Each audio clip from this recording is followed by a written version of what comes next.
TCI is brought to you by TaylorMade Stallion Unbridled Song, producing top songs year after year, including 13 Grade 1 winners. Visit unbridledsong.com.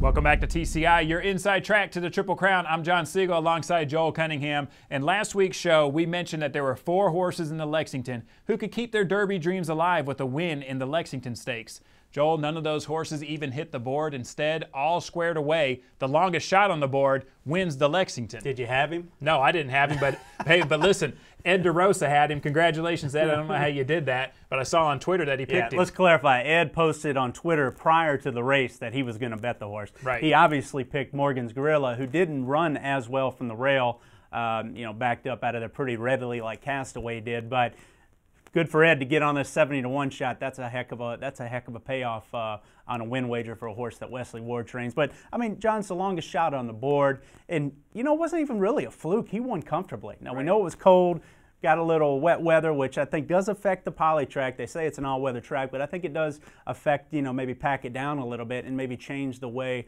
horses propel off of it. We mentioned that Morgan's Grill and Castaway readily backed out of it in here. And you watch this colt, and he's a good-looking bay son of Bellamy Road, but you watch how he finishes down the stretch. I mean, I thought Summerfront had every chance to go with him. A classy horse, a horse that we talked about was going to be your favorite in here, but clearly all squared away, just powers away from Summerfront. And we turn to the Twin Spires TV race replay here, and you see him moving down the stretch. Summerfront can't go with him. Hammer's Terror and the White Silks there on the inside. Another good synthetic horse, John, can't go with him late. All squared away, wins very comfortably in here. Longest shot on the board. And what do you say? I mean, it's a quirky result on that poly track. Obviously, the colt has improved. But, he was a maiden claimer. It took him forever to break his maiden. Right. You can clearly see they liked him. They ran him in the El Camino Real. They shipped him to the Spiral Stakes, ran him there. But he was a long shot in both spots, didn't run well in both spots, and those were on synthetic surfaces.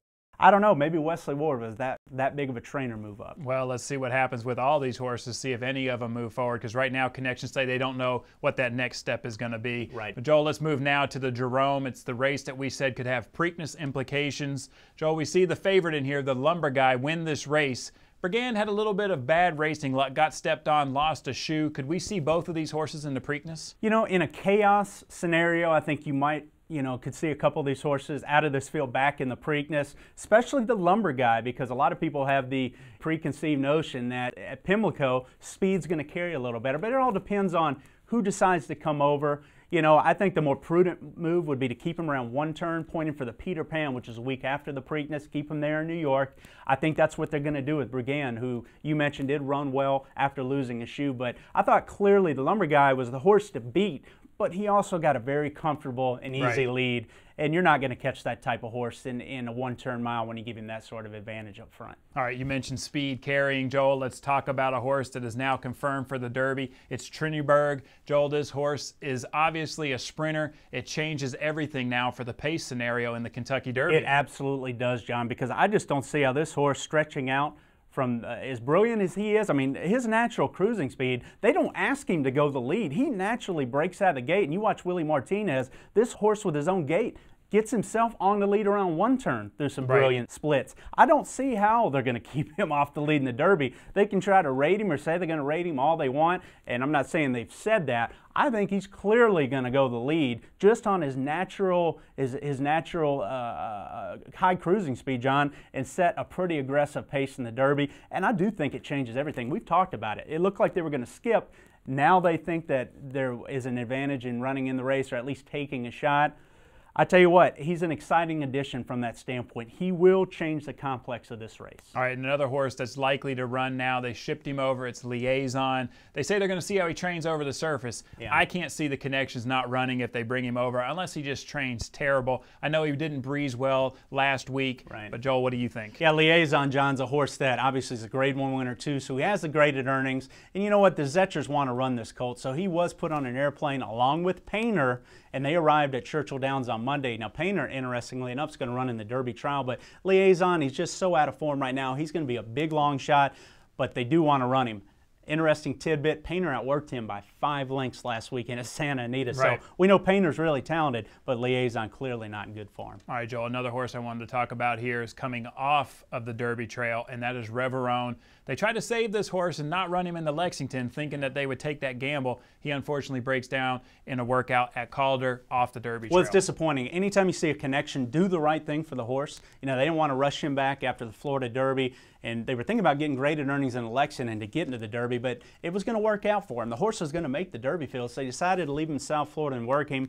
Unfortunately, comes up with an injury. He's a game cold, John, so he's off the Derby trail, and that opens the door for others. It does. It opens the door for Todd Pletcher trainee El Petrino. We'll talk about him in a minute. Yeah. I want to just look at something real quick here because we have also eligibles this year. It's the first time that the Derby's doing this. There'll be 24 horses that could be entered for the Derby. Right. Joel, as I look down this list, there's several horses that are sitting in there that may not enter. It could open the door for my Adonis. Well, it's not as competitive as it once looked a few weeks ago in terms of making the also eligible list, John. Right now, I look at this list, and you know, you're always going to run into attrition and horses disappointing, but isn't he clever? Could get into the race. Now, interestingly enough, Steve Asmussen has him now at Churchill. I don't think they're going to run him, my personal opinion. You know Optimizer, that Right. number 22. Right. Lucas will have him on the also eligible list. But an interesting one for me is my Adonis. 26 on the list right now. He had some good form earlier this year. Didn't run well in the wood, John, but I think you can now see him show up on that also eligible list. All right, let's move now to the TCI top 10. Joel, we see a lot of movement here from over the weekend with El Petrino making it into the Derby field. I see that you take him from the number 10 spot and throw him up in the top 5. He's now number 5 on our list. I love his Derby credentials, John. I loved his allowance race. I loved his Risen Star.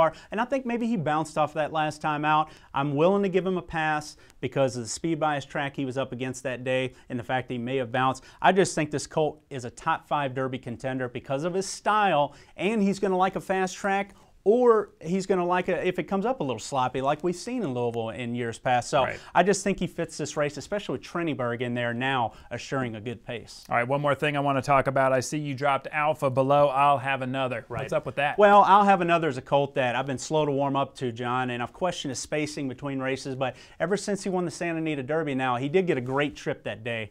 You know, so it wasn't that I was overly impressed with that, even though it was a good field, but he came out of the race and he's worked well since. So for me, it says the horse is doing too good to just ignore his ability, and Alpha is a colt for me that when I reevaluate the speed figures, just doesn't quite stack up to some others. All right, you mentioned I'll Have Another's working well. Joel, we're going to start watching these horses over at Churchill. Hopefully tomorrow we'll get to see Bodemeister's work. Bob's going to decide if he's going to work him tomorrow or not, Yeah. but the fact still remains we will be going to Churchill now and watching these contenders. I'm so looking forward to it, John. You can learn so much in the 2 weeks leading up to the Derby and which horses are thriving. Look at Animal Kingdom last year. I mean, Right. he wasn't a horse I liked in the Derby because his connections didn't even like him. I thought he was a turf horse or a synthetic horse, but he had a good work on the dirt, and a lot of people jumped on his bandwagon. He was thriving at the right time, and he won it 20-1. So I think you can learn a lot from the physical condition and who's thriving, who's taking to Churchill. So we're going to be there every morning, either there or at Keeneland, depending on the work schedule, to get a first-hand account of it. All right, and make sure you stick with us on Twitter. We're going to be following all these horses. It'll be your inside track to these Triple Crown contenders. You can follow us at TC Insider.